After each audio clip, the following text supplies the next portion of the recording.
Okay, welcome back to Module 1, Lesson 4, Part 4. This is your assignment portion of Module 1, Lesson 4. This is your writing portion.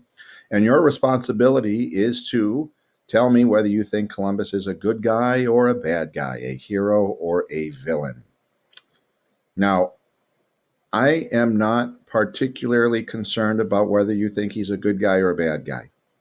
I think that many of you have probably come into class and you've heard about Columbus and you have your opinion whether he's good or he's bad. And I'm not here to try and convince you to say that he's a bad guy or he's a good guy.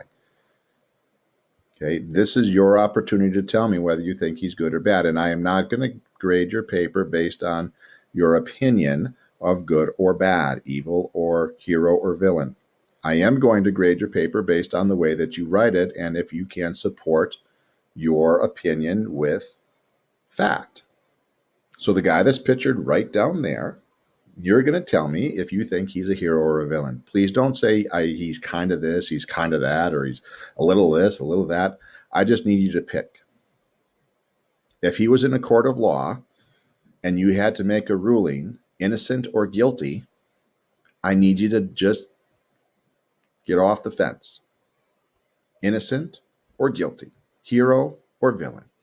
On page 34 of the textbook, which is on Google Classroom, and it's also underneath the desk for those of you that are in the room, there's a list of things that can be used to support hero or villain perspective.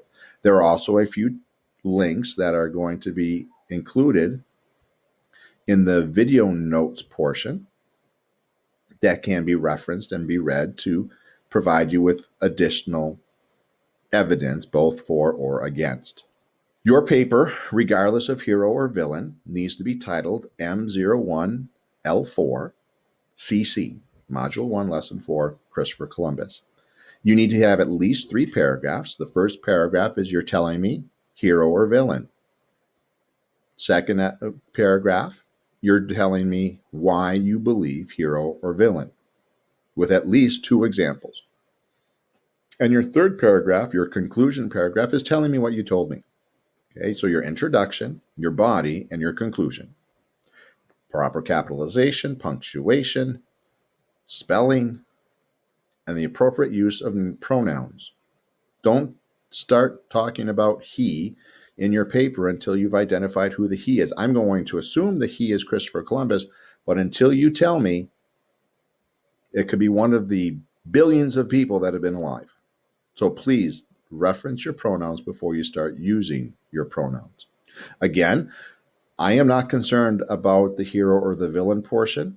You're not going to get graded on your opinion. You're going to get graded on your presentation and your on timeness of this assignment. It's kind of fitting that this happens at the beginning of this semester because the second Monday of October is a federal holiday and it is identified right now as Columbus Day. Now, some of you have opinions at your home, and if you talk to your parents about Columbus Day, the discussion leans one way or the other, hero versus villain. Another name for Columbus Day in some locations is Indigenous People Day. Again, I am not grading you on your opinion. I am grading you on your presentation and your proper use of evidence and a structured paper. So Christopher Columbus, hero or villain? Information on this assignment is in the assignment portion. Due date, how to submit or where to submit. And this concludes Module 1, Lesson 4, Transatlantic Encounter. And remember, the 2 things you can control are your attitudes and your efforts. See ya.